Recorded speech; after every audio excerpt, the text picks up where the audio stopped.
कोमल की मम्मी के बार बार फोन आ रहे थे कि वो किस समय मायके आने के लिए निकल रही है। हाँ मम्मी, बस आधे घंटे में निकलूंगी।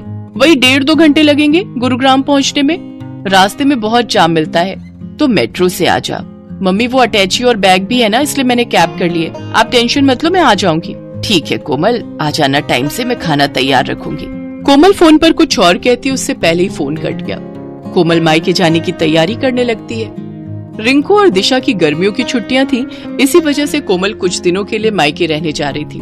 मुझे ऑफिस के काम से न जाना होता तो मैं तुम्हें गाड़ी से छोड़ देता, पर बहुत अर्जेंट मीटिंग है आज ऑफिस की। वैसे मैं बीच में मिलने आ जाऊंगा और बाकी तुम मम्मी के घर रहकर आ जाओ, फिर हम बच्चों के साथ घूमने चलेंगे। कोमल खुश थी कि वो बहुत दिनों बाद मायके रहने जा रही है। बच्चों के स्कूल और कामों की वजह से कोमल बहुत कम मायके रहने जा पाती थी। अब बच्चों की छुट्टियां थी, इसलिए कोमल कुछ दिनों के लिए मायके रहने जाती है। पर जब वो मायके पहुंची तो उसकी भाभी सुनैना घर पर नहीं थी। नानी माँ, मुझे मैंगो शेक पीना है। नानी माँ, मुझे मैंगो खाना है। हाँ हाँ बच्चों रुको, मैं अभी तुम दोनों के लिए मैंगो भी लाती हूँ और मैंगो शेक भी। मम्मी, भाभी अपनी मम्मी के घर से कब तक आएंगी? बस आने ही वाली होगी, मैंने उसे बता दिया था कि तुम आने वाली हो। अभी कोमल पूरी बात भी नहीं कर पाई थी कि सुनैना अपने 2 बच्चों चारू और दीपू के साथ आ जाती है। अरे माँ जी, फ्रिज के सारे आम काट कर अपनी बेटी को ही खिला दिए या फिर 1-2 छोड़े भी हैं? कैसी हो कोमल? नमस्ते भाभी, मैं ठीक हूँ। वो बच्चे मैंगो की जिद। हाँ हाँ, आम का सीजन है और बच्चे अपने मामा के घर आए तो आम तो खाएंगे ही ना। ये देखो, मम्मी ने पके हुए बढ़िया दशहरी आम खाने को दिए, पूरे 5 किलो हैं। अब देख लो, पिछली गली में मेरा घर है, फिर भी मम्मी पापा मुझे सामान देते ही रहते हैं। मैं भी कुछ न कुछ ले जाती रहती हूँ, कभी खाली हाथ नहीं जाती। सुने ना, कोमल भी आम और लीची लेकर आई है, फ्रिज में रख दिए हैं। अच्छा किया, वैसे भी अब कुछ दिन यहाँ रुकोगे तो बच्चे तो कुछ न कुछ खाने को मांगते ही रहते हैं। अच्छा, मैं ये आम फ्रिज में लगा कर आती हूँ। सुनैना रसोई में चली जाती है, पर कोमल उस समय गुस्से में थी। मम्मी, यही वजह है कि मैं यहाँ आना पसंद नहीं करती हूँ। मेरा तो मन ही नहीं था कि मैं इस बार छुट्टियों में मायके आऊँ। सुधीर तो बोल भी रहे थे कि कहीं घूमने चलते हैं। मैंने ही उन्हें मना कर दिया कि नहीं, पहले मैं कुछ दिन मम्मी के घर जाकर आऊंगी, इसके बाद घूमने जाएंगे। बहुत बड़ी गलती कर दी जो मैं यहाँ आ गई। अगर भाभी का यही रवैया रहा ना तो मैं फिर कभी नहीं आऊंगी मायके। अरे सुनैना की बातों पर ध्यान मत दिया कर, वो ऐसी ही है। उसे समझ नहीं है कि कब क्या बोलना चाहिए। और ये घर मेरा है, तेरी माँ का है।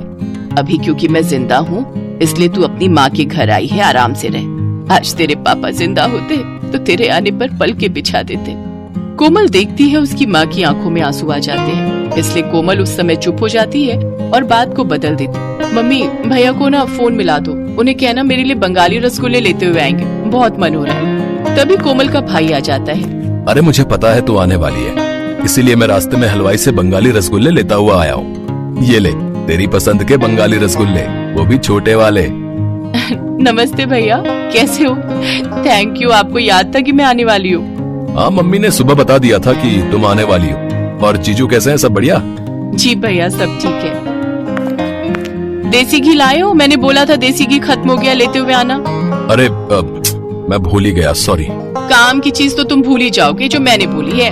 बहन के लिए रसगुल्ले लाना नहीं भूले, और देसी घी भी मैं अपने लिए नहीं बोल रही हूँ। रिंकू और दिशा देसी घी के पराठे खाते हैं। कोई बात नहीं भाभी, पराठे की इतनी जरूरत नहीं है, बच्चे सादी रोटी भी खा लेते हैं। और दाल चावल बने हैं ना तो उसके साथ रोटी की जरूरत नहीं। नहीं नहीं, मुझे सारी जिंदगी ये थोड़ी सुनना है कि बहन मायके रहने आई और उसे और उसके बच्चों को देसी घी खाने को नहीं मिला। जाओ रवि, आप लेकर आओ। हाँ हाँ, जा रहा हूँ। ये बात तुम सीधे मुंह से भी तो बोल सकती थी, इतना घुमा फिरा कर क्यों बोली? उस समय रवि देसी घी लेने के लिए चला जाता है। सुनैना आगे पीछे तो ठीक रहती थी, पर जैसे ही कोमल कभी रहने के लिए आ जाए तो वो ऐसे ही व्यवहार करती थी। इसी वजह से कोमल मायके आना पसंद नहीं करती थी। वो तो सिर्फ अपनी माँ और भाई की वजह से ही मायके आ रही थी। माँ, इतना याद रखो, मैं बस आपके और भैया के मुंह को यहाँ आती हूँ, वरना भाभी से मुझे कोई उम्मीद नहीं। कोमल का मन ही नहीं लग रहा था, क्योंकि उसकी भाभी सुनैना बहुत ही अटपटा व्यवहार करती थी। एक दिन सब लोग घूमने के लिए मॉल गए। पापा, हमें गेम खेलने हैं। हाँ पापा, चलो ना गेम खेलते हैं। अभी नहीं बच्चों, थोड़ी देर में चलते हैं, पहले थोड़ा मॉल में घूम तो लो। ये मॉल कितना बदल गया है, पहले तो छोटा सा था, लगता है बड़ा किया है। हाँ, अभी तो और बड़ा बनेगा। मामा जी कॉर्न्स खाने हैं। और मुझे आइसक्रीम। अभी खिलाता हूँ, चलो सुनैना, आओ आइसक्रीम खा लेते हैं। रवि सबको आइसक्रीम लेकर देता है। रिंकू भी अपनी पसंद के कॉर्न्स और आइसक्रीम ले लेता है। सब लोग आइसक्रीम खाते हैं। चलो बच्चों, अब हम गेम पार्लर चलते हैं, हम सब वहाँ पर गेम खेलेंगे। रवि जैसे ही सबको गेम पार्लर ले जाने लगता है तो वो देखता है कि आज गेम पार्लर बंद है। भैया गेम पार्लर बंद है। जी गेम पार्लर बंद है, काम चल रहा है। चलो बच्चों, अब तो गेम पार्लर बंद है, थोड़ा और घूम लेते हैं फिर घर चलेंगे। रवि सबको घर ले आता है, पर घर आकर सुनैना गुस्से में अपने कमरे में चली जाती है और रवि से बुरी तरह लड़ने लगती है। सुनैना, तुम फिजूल की लड़ाई कर रही हो। मैं लड़ाई कर रही हूँ? ये लड़ाई तुम्हारी बहन और उसके बच्चों की वजह से हुई है। तुम्हें जब चारू और दीपू ने बोला कि पापा गेम पार्लर चलो तो तुमने उनकी बात पर ध्यान नहीं दिया, और जैसे ही तुम्हारी बहन के बच्चों ने तुमसे आइसक्रीम और कॉर्न्स की फरमाइश की तुमने फौरन खरीद कर दे दिए। तुम्हारी बहन तो चाहती यही है कि हम दोनों की लड़ाई हो। वो आती है और हमारे घर में कलेश छिड़ जाता है। चुप हो जाओ सुनैना, कोमल सारी बातें सुन रही होगी, उस पर क्या बीतेगी तुमने सोचा भी है? कोमल इस घर की बेटी है, मेरी बहन है। अगर तुम्हारे घर में तुम्हारे साथ ऐसा हो तो तुम पर क्या बीतेगी सुनैना? थोड़ा होश में आओ, तुमने आज बहुत बोल दिया। कोमल सब कुछ सुन चुकी थी। कुछ देर बाद जब सुनैना शांत हो जाती है, रवि भैया, चारू और दीपू के एडमिशन की बात सुधीर जी ने स्कूल में कर ली है। आप चिंता मत करो, अब इन दोनों का एडमिशन भी रिंकू और दिशा के स्कूल में हो जाएगा। छुट्टियों के बाद आपको एक फॉर्म फिल करना है, बाकी सारी बात सुधीर जी ने कर ली है। जीजू को मेरी तरफ से थैंक यू बोलना। वैसे मैं भी उन्हें पर्सनली फोन कर दूंगा। इतने समय से एडमिशन की वजह से मैं बहुत परेशान था। सुधीर जी ने बहुत बड़ा काम कर दिया। कोमल वापस जा रही है रवि। सुनैना की बातों से इसका मन बहुत दुखा है। हाँ भैया, अब मन बहुत दुख चुका है और आप प्लीज मुझे रोकना मत। मैं नहीं चाहती कि मैं आपकी और भाभी के झगड़े की वजह बनूं। मेरी कैब आ गई है, मैं चलती हूँ। कोमल जैसे ही बैग उठाने लगती है सुनैना उसका हाथ रोक देती है। कोमल सॉरी, मैं जानती हूँ मेरी वजह से तुम्हारा मन दुखा। तुम हमारे लिए इतना सोचती हो और मैंने तुम्हें कितना कुछ गलत बोल दिया। ऐसे अचानक मत जाओ, सुधीर जी गलत सोचेंगे। कुछ दिन और रुक कर जाना। बच्चे बहुत मन से अपने मामा मामी के घर आए हैं, मैं ऐसे नहीं जाने दूंगी। मैं जानती हूँ मैंने गुस्से में बहुत गलत बोल दिया, पर मैं ये भी जानती हूँ कि तुम मुझे माफ कर दोगी। भाभी प्लीज आप मेरे से सॉरी मत बोलो, आप मुझसे बड़े हो। सारे गिले शिकवे दूर हो जाते हैं और मन की कड़वाहट खत्म हो जाती है। सुनैना और कोमल एक दूसरे के गले लग जाती हैं। सब कुछ ठीक हो जाता है। रिश्ते फिर से सुलझ जाते हैं। सुनैना ने अपनी गलती मानी और उसे एहसास हुआ कि जैसे वो अपने घर की बेटी है वैसे ही कोमल इस घर की बेटी है, और अगर उसके साथ ऐसा होता तो उसे कितना दुख पहुंचता। इसलिए सुनैना ने अपने व्यवहार को बदला और रिश्तों में आने वाली दूरियां खत्म हो गईं।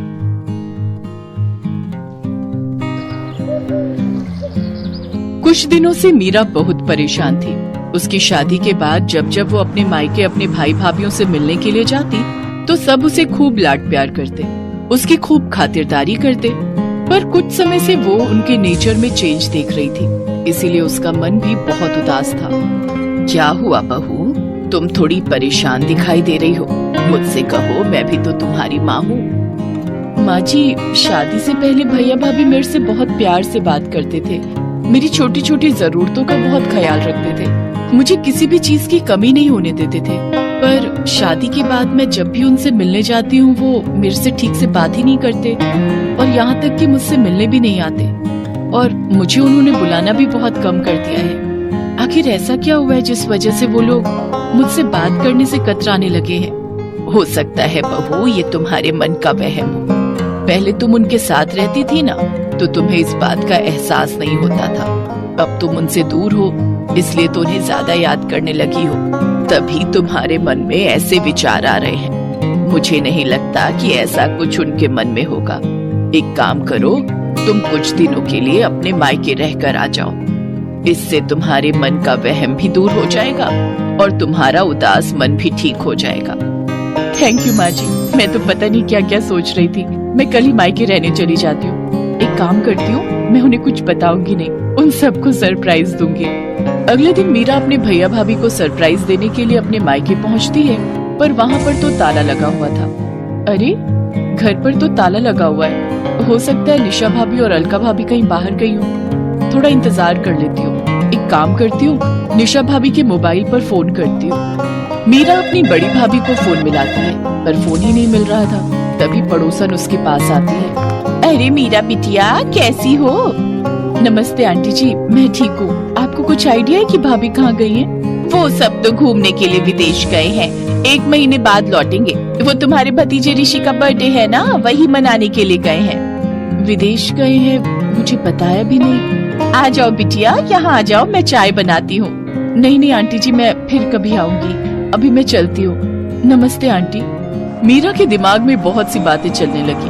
पूरे रास्ते कुछ न कुछ सोचती रही। अजय भैया और विजय भैया तो कह रहे थे कि मेरी शादी के लिए उन्होंने कर्ज लिया है, उनके पास शादी के लिए पैसे नहीं है, पहले ही उनका काम अच्छा नहीं चल रहा, बड़ी मुश्किल से मेरी शादी कर रहे हैं, पर विदेश ट्रिप में बर्थडे के लिए फिर उनके पास पैसे, मुझे कुछ समझ नहीं आ रहा। और यहाँ तक कि घूमने जा रहे हैं, वो भी देश से बाहर, विदेश में, मुझे एक बार फोन करके बताया तक नहीं। उलझन भरी बातें मीरा के दिमाग में चलती रही। जैसे ही वो वापस ससुराल पहुंची तो उसकी सास और पति दंग रह गए। अरे मीरा, तुम वापस आ गई? तुम तो भैया भाभी के घर रहने गई थी ना? क्या हुआ बहू, तुम लौट क्यों आई? भैया भाभी आउट ऑफ इंडिया गए हैं ऋषि का बर्थडे मनाने के लिए, सब लोग 1 महीने बाद लौटेंगे। मुझे एक बार भी फोन करके दोनों भैया और भाभी ने बताया तक नहीं। मैं यही सोच रही हूँ, कम से कम एक फोन तो कर देते। हमसे तो उन्होंने कहा था कि हमारे पास शादी के लिए पैसे नहीं हैं, इसीलिए अमित ने लोन लेकर पूरी शादी का खर्च उठाया था।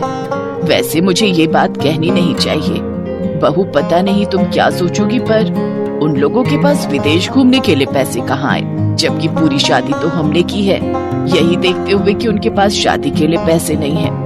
ये तो तुम दोनों की लव मैरिज थी, इसी वजह से ना मैंने कुछ बोला, ना तुम्हारे ससुर जी ने और ना ही अमित ने। छोड़ो विमला, ये सब कहने की क्या जरूरत है? बहू पहले ही बहुत परेशान है, ये सब बातें सुनकर ये और परेशान हो जाएगी। अब कोई नहीं, मीरा हमारी बहू है, हमारा खर्चा हो या इसके मायके वालों का, बात एक ही है। अगले 1 महीने तक मीरा के भाई भाभीियों ने एक भी फोन नहीं किया। अचानक 1 महीने बाद एक दिन जब मीरा अपने पति अमित के साथ बाजार गई हुई थी, वहीं उसकी दोनों भाभियां उसे दिखाई दी, पर वो दोनों उससे नजरें चुराने लगी। सुनो, ये तो निशा भाभी और अलका भाभी है ना? इसका मतलब ये लोग विदेश से वापस आ गए, पर इन्होंने आकर भी मुझे फोन नहीं किया। चलो तो मैं बात करती हूँ। छोड़ो ना मीरा, जब उन्होंने ही तुम्हें याद नहीं किया तो तुम क्यों उनसे बात कर रही हो? रहने दो। नहीं नहीं, ऐसे थोड़ी होता है, जरा पूछूं तो वो मेरी भाभियां हैं, उनसे ये सब पूछने का तो मेरा हक बनता है। रुको मैं अभी पूछती हूँ। मीरा जैसे ही अपनी दोनों भाभियों के पास जाने लगती है, उसकी भाभियां उसे देखकर इग्नोर करके चली जाती हैं। निशा भाभी, अलका भाभी, इधर।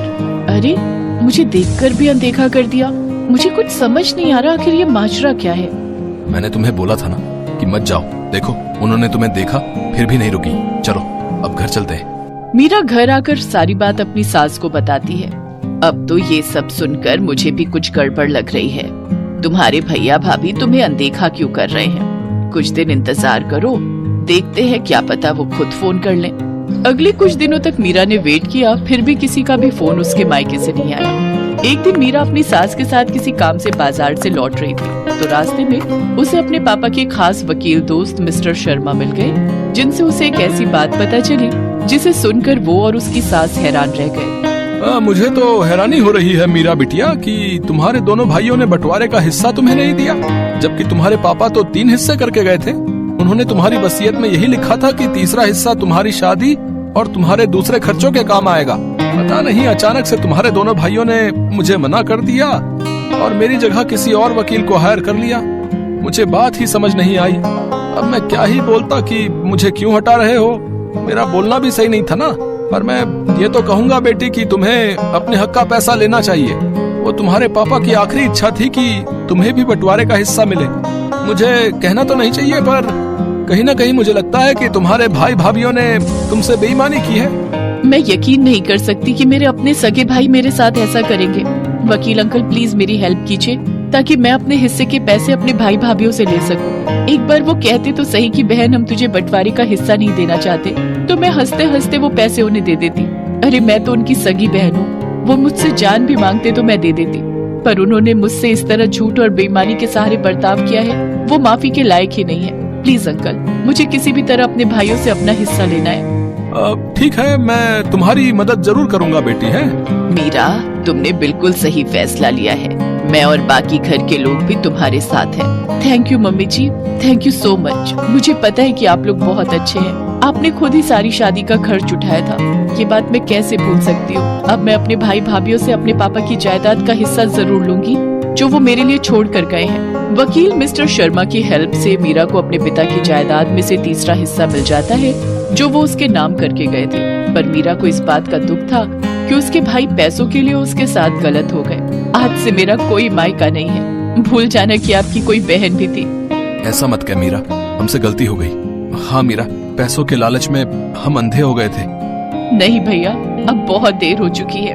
प्लीज अब आप मुझसे कभी भी कोई वास्ता मत रखना। थैंक यू शर्मा अंकल, आपने मेरी बहुत हेल्प की। मीरा की आंखों में आंसू थे। उसने हमेशा के लिए अपने भाइयों से मुंह मोड़ लिया। शायद उसके भाई भाभीियों के लिए यही सबसे बड़ी सजा थी।